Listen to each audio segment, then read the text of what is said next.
Hello students. आज के इस वीडियो में हम लोग रिवर्स नंबर को कैसे रिवर्स करते हैं विदाउट पैरामीटर फंक्शन का यूज़ करके, इसको यहाँ पे देखेंगे।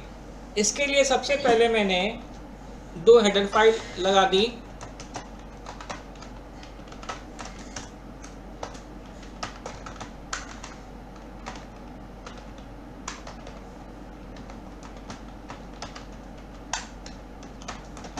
देन फंक्शन को डिक्लेयर करेंगे, तो जैसे हमने वॉइड लिखा हुआ है।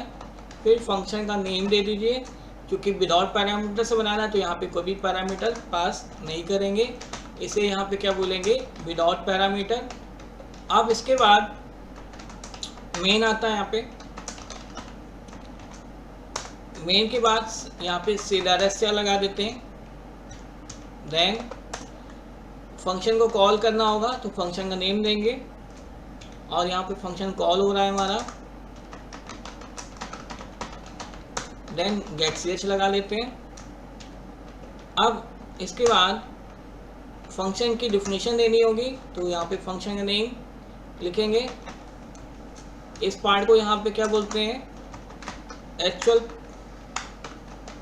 पैरामीटर। देन वेरिएबल डिक्लेयर करेंगे, जैसे मैंने ये ले लिया। देन सबसे पहले वैल्यू इनपुट करेंगे।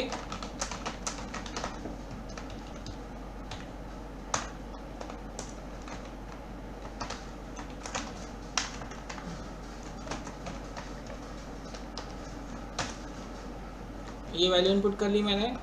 अब क्या करना होगा, क्योंकि वैल्यू को रिवर्स करना है तो लूप को कब तक चलाएंगे, जब तक कि ए की वैल्यू 0 से ग्रेटर या उसके इक्वल है। जैसे इससे कम होगी वैसे हम लूप से बाहर आ जाएंगे। तो इसको या तो फॉर लूप से बना सकते हो या वाइल लूप से। तो हम आपको यहाँ पे वाइल लूप से बता रहे हैं। यहाँ पे वाइल ए ग्रेटर देन 0, यहाँ पे आ गए। फिर यहाँ पे क्या करेंगे, ए का रिमाइंडर निकालना होगा। तो b = a mod 10 ये कर लिया मैंने। क्योंकि यहाँ पे रिवर्स करना है तो c = c × 10 प्लस b कर लेंगे। फिर यहाँ पे क्या करेंगे, a = a/10 ये कर लिया मैंने। देन इसके बाहर इसको यहाँ पे प्रिंट करा देंगे। तो किसकी वैल्यू प्रिंट कराएंगे, c की। अब इसमें हो कैसे रहा, जब इसको कंपाइल करें तो कंपाइलर सबसे पहले फंक्शन चेक करेगा कि फंक्शन सही डिक्लेयर है कि नहीं डिक्लेयर है। सही डिक्लेयर है, इसका सीधे CRSR को चेक करेगा कि ये सही डिक्लेयर है कि नहीं डिक्लेयर है। ये भी सही डिक्लेयर है। फिर यहाँ पे फंक्शन को कॉल करा गया है। कॉल करते ही सीधे कंपाइलर सीधे जंप करके यहाँ पे आ जाएगा। फिर फंक्शन के अंदर पहुँचेगा। फंक्शन के अंदर यहाँ पे वेरिएबल सही प्रॉपर डिक्लेयर है कि नहीं डिक्लेयर है, इसको चेक करेगा। ये भी सही डिक्लेयर है। फिर यहाँ पे आपसे वैल्यू इनपुट करेगा। मान लिया वैल्यू आपने क्या इनपुट करा रखी है, 234। अब इसके यहाँ पे आएंगे, कंडीशन को चेक कराएंगे। कंडीशन ट्रू है क्योंकि 234 0 से ग्रेटर होता है। फिर यहाँ पे आएंगे, एक mod 10 लिखा हुआ है तो इसका रिमाइंडर निकाल लेंगे। तो रिमाइंडर क्या निकल के आएगा, तो b की वैल्यू क्या आ जाएगी, 4। अब यहाँ पे आएंगे c = c × 10 प्लस b लिखा हुआ है, और c की वैल्यू यहाँ पे क्या 0। तो 0 × 10 क्या होगा, 0 प्लस b कितना हो गया, तो 4। यानी c की वैल्यू क्या हो जाएगी, अभी 4 हो जाएगी। फिर इस लाइन पे आएंगे, 234/10 करेंगे तो कितने टाइम्स आएगा, 23 टाइम्स। फिर ऊपर आके कंडीशन चेक करेंगे, a की वैल्यू अभी 23 ग्रेटर देन 0, कंडीशन ट्रू है। फिर से यहाँ पे आएंगे तो 23 को 10 से डिवाइड करने पे, मॉड निकालने पे कितना आएगा, 3। तो b की वैल्यू क्या हो जाएगी, 3 हो जाएगी। अब यहाँ पे आएंगे c × 10, तो अब c की वैल्यू क्या थी, 4। तो 4 × 10 कितना हो गया, 40। और b की वैल्यू क्या थी, 3, तो 43 हो जाएगा यहाँ पे। अब 23 को 10 से डिवाइड करोगे तो कितने टाइम्स आएगा, 2 टाइम्स। फिर से यहाँ पे कंडीशन चेक कराओगे, कंडीशन अभी भी ट्रू है। तो अब 2 का मॉड 10 से निकालोगे तो कितना आएगा, 2 आ जाएगा। अब c की वैल्यू यहाँ पे क्या थी, 43। तो 43 × 10 कितना हो जाएगा, 430। और प्लस 2 कितना हो गया, 432 हो जाएगा।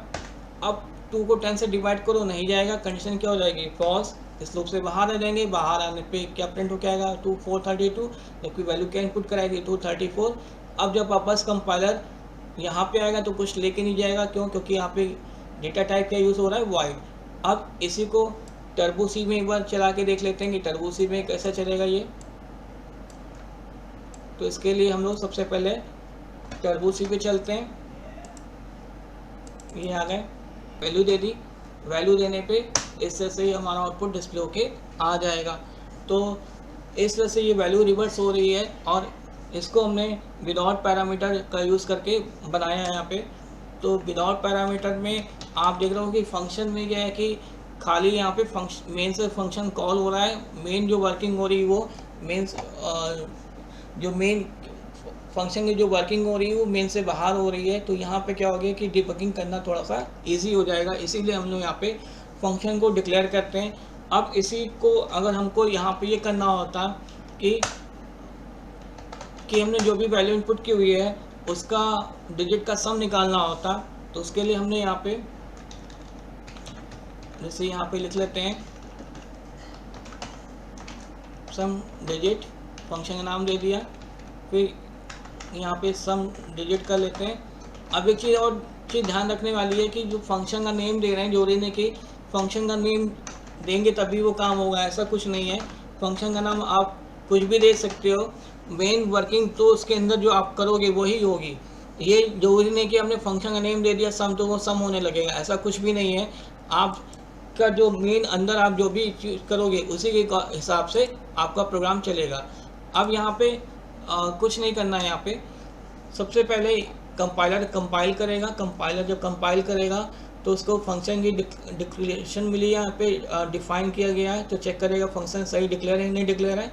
सही डिक्लेयर है वो फिर मेन के अंदर आएगा, या आप चेक करेगा CLRSL सही डिक्लेयर है कि नहीं डिक्लेयर है, वो भी सही डिक्लेयर है।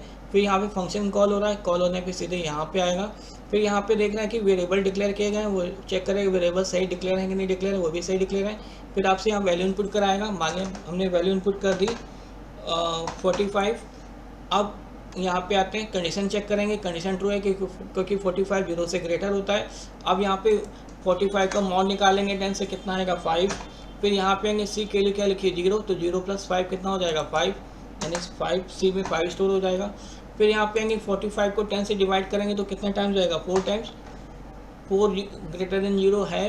फिर से यहाँ पे आएंगे तो 4 का 10 से रिमाइंडर निकालेंगे, कितना आएगा 4 आ जाएगा।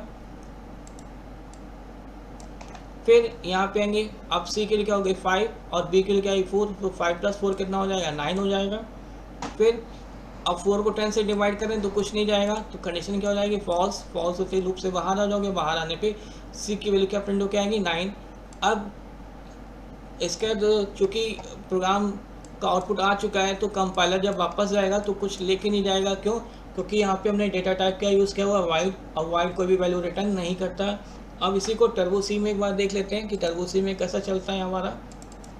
इस पे जाएंगे, जो भी वैल्यू इनपुट की देखिए उसी के हिसाब से उसका डिजिट का सम हो गया, तो इस वजह से ये हमारा प्रोग्राम एग्जीक्यूट होगा। तो होपफुली आपको इतना पार्ट समझ में आया होगा। तो मेरे वीडियो को आप लाइक करना, सब्सक्राइब करना और साथ ही साथ शेयर करना ना भूलें। Thank you.